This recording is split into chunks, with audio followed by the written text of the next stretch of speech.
Hello friends. पहले की videos में ये हम ऑलरेडी देख चुके हैं कि फॉरेन एक्सचेंज मार्केट में दो देशों की करेंसी की सप्लाई और डिमांड कैसी है।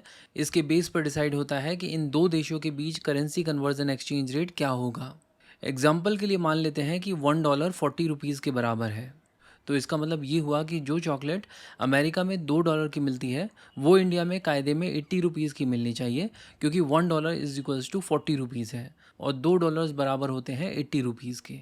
बट सोच के देखिए कि अगर इस चॉकलेट की वैल्यू 80 रुपीज़ ना होकर इंडिया में 160 हो जाए, तब क्या होगा। तो ऑब्वियस सी बात है कि ऐसे में बहुत सारे बिजनेसेस इंडिया में इस चॉकलेट को इंपोर्ट करना शुरू कर देंगे, क्योंकि अगर ये चॉकलेट बाहर के देश में सस्ती है तो बाहर से इसे इंडिया में लाकर बेचा जा सकता है अच्छे मुनाफे पर। और ऑब्वियस सी बात है कि अगर हमारे देश में बहुत सारी चॉकलेट इंपोर्ट होगी तो हमें उसके लिए पेमेंट भी करना होगा, और ये पेमेंट डॉलर्स में होगा। यानी हमें फॉरेन एक्सचेंज मार्केट में रुपए देकर डॉलर्स लेने होंगे। इससे फॉरेन एक्सचेंज मार्केट में डॉलर्स की डिमांड बढ़ जाएगी, और अगर फॉरेन एक्सचेंज मार्केट में डॉलर्स की डिमांड बढ़ती है तो हमारे देश की करेंसी डॉलर के अगेंस्ट डेप्रीशिएट होनी शुरू हो जाएगी। और ये डेप्रीशिएशन तब तक होते रहेगा जब तक कि $1 इज इक्वल्स टू 80 रुपीज़ ना हो जाए। क्योंकि अगर इन दोनों देशों में चॉकलेट की वैल्यू में ज़रा भी फ़र्क है तो काफ़ी ज़्यादा पॉसिबिलिटीज़ हैं कि ये चॉकलेट एक देश से दूसरे देश में इंपोर्ट या एक्सपोर्ट होती रहेंगी। तो हमने देखा कि जैसे ही हमारे देश में चॉकलेट्स अमेरिका के मुकाबले महंगी हुई, हमारे देश की करेंसी अमेरिका की करेंसी के अगेंस्ट डेप्रिशिएट हो गई। बट सोच के देखिए कि अगर इसका उल्टा हुआ होता, यानी अमेरिका में $2 की बजाय ये चॉकलेट $8 की हो जाती, तब क्या होता। ऑब्वियस सी बात है कि इस केस में अमेरिका में चॉकलेट्स का इंपोर्ट इंडिया से बढ़ जाता, और इस इंपोर्ट के अगेंस्ट अमेरिका को भारत को पेमेंट करनी होती रुपीज़ में। यानी अमेरिका को फॉरेन एक्सचेंज मार्केट में डॉलर्स देकर रुपीज़ की डिमांड करनी होती, जिसकी वजह से फॉरेन एक्सचेंज मार्केट में रुपीज़ की डिमांड बढ़ जाती, जिसकी वजह से डॉलर रुपी के अगेंस्ट डेप्रिशिएट करता, और at some point of time $1 is equals to 20 rupees हो जाता। बट आप कहोगे कि अमेरिका यहाँ पर रुपीज़ में नहीं बल्कि डॉलर्स में पेमेंट करता है, तो इस सिनेरियो में भी कुछ नहीं बदलेगा। अल्टीमेटली इंडिया में डॉलर्स का इस्तेमाल तो कुछ होगा नहीं। आप इन डॉलर्स को फॉरेन एक्सचेंज मार्केट में दोगे और फॉरेन एक्सचेंज मार्केट से रुपीज़ ले लोगे। यानी अल्टीमेटली इस ट्रांजेक्शन में भी रुपी की ही डिमांड बढ़ रही है। तो इस तरह के सिनेरियो में $1 इज इक्वल्स टू 20 रुपीज़ होकर रहेगा, चाहे अमेरिका हमें डॉलर में पेमेंट करे या फिर रुपीज़ में। तो अब तक हम लोगों ने दो केसेस डिस्कस किए। पहले केस में हम लोगों ने देखा कि इंडियन गुड्स का प्राइस बढ़ा, जिसकी वजह से इंडियन करेंसी डेप्रीशिएट हुई।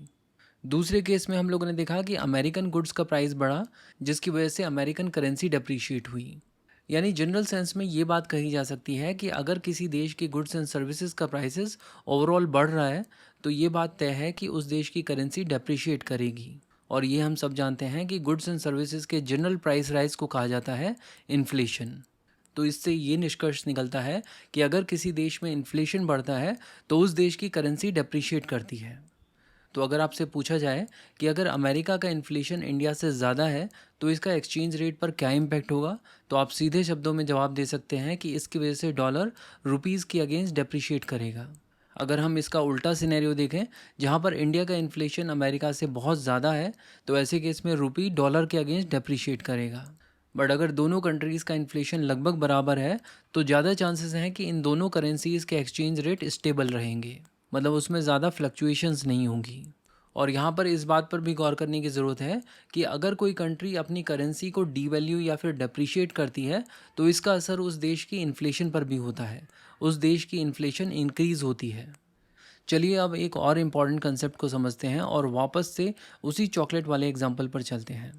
देखिए, मैंने आपको बोला कि अमेरिका में अगर एक चॉकलेट $2 की है तो वही सेम चॉकलेट इंडिया में 160 रुपये की बिकेगी, क्योंकि एक्सचेंज रेट 80 रुपीज़ का है। और अगर इस चॉकलेट की वैल्यू किसी भी देश में बढ़ती या घटती है तो उसके बेस पर एक्सचेंज रेट भी अपने आप एडजस्ट हो जाएगा। बट ऐसा सिर्फ तभी पॉसिबल है जब हम transportation cost, taxes, government intervention, trade barriers और दूसरे फ्रिक्शंस को कंसीडर ही ना करें। बट रियलिटी तो यही है कि ये सारे फैक्टर्स अपना रोल प्ले करते हैं, और इसी वजह से सेम चीज़ अलग अलग देशों में अलग अलग रुपए में बिकती है। तो इसका मतलब ये हुआ कि अगर ये चॉकलेट $2 की अमेरिका में बिकती है तो ज़रूरी नहीं है कि ये चॉकलेट इंडिया में 160 रुपीज़ की ही बिके। हो सकता है कि ये चॉकलेट इंडिया में 110 रुपीज़ की ही बिक रही हो, जबकि exchange rate $1 is equals to 80 rupees है।